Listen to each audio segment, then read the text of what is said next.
വിളിച്ച ദൈവം വിശ്വസ്തനാണ്.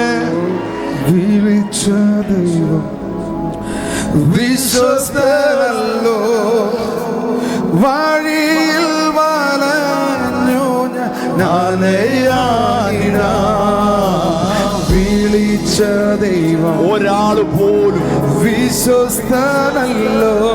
അലയാൻ അവൻ അനുവദിക്കുന്നില്ല. വഴിയിൽ വലഞ്ഞു അലയാനിടാ. വരികയില്ല വരന്റെ പിരികയില്ല.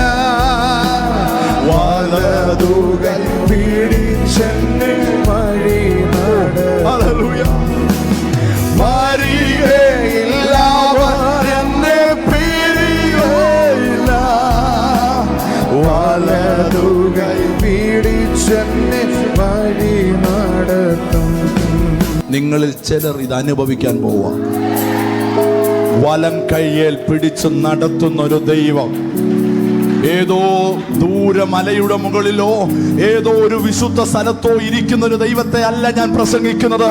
വിളിച്ചാൽ നിന്റെ അടുക്കൽ ഇറങ്ങി വന്ന് കടലിന്റെ മീതെ നടന്ന വെള്ളത്തിൽ നിന്ന് പത്രോസിനെ പൊക്കിയവൻ, തീയുടെ നടുവിൽ നാലാമനായി ഇറങ്ങി അതിന്റെ ബലത്തെ കെടുത്തിയവൻ, സിംഹത്തിന്റെ കൂട്ടിലിറങ്ങി വന്ന സിംഹത്തിന്റെ വായ അടച്ചവൻ, ചെങ്കടലിനെ പിളർന്നവൻ തന്നെ ഇന്ന് പകലിൽ അവരുടെ കയ്യെ പിടിച്ചോണ്ട്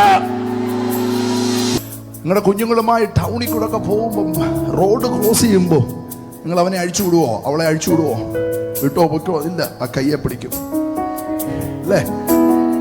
എന്നിട്ട് അപ്പൻ അധികാരത്തോടെ വണ്ടികൾക്ക് കൈ കാണിച്ചു, ഞാനും കൊച്ചും കടന്നു പോട്ടെ. ഇതുപോലെ നിന്നെ അവൻ കൈ പിടിച്ച് നടത്താൻ പോവാ. He is a promise keeping God.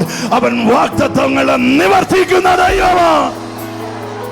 വാഗ്ദത്തങ്ങളെ നിവർത്തിക്കാൻ വേണ്ടി അവൻ എന്നാ ചെയ്യുന്നറിയാമോ? യെശയ്യാവ് 45:2 പറയാം, അവൻ നിനക്ക് മുമ്പായി നടക്കും, ഇരുമ്പോടാമ്പലുകളെ തകർത്ത താമ്ര വാതിലുകളെ ഖണ്ഡിച്ച് നിനക്ക് വേണ്ടി വാതിലുകളെ തുറക്കും. ചിലരുടെ മുമ്പിൽ അടഞ്ഞു കിടക്കുന്ന ഇരുമ്പോടാമ്പലുകളെ കർത്താവ് അഴിച്ചു മാറ്റുകയാണ്, താമ്ര വാതിലുകളെ പൊളിക്കുകയാണ്.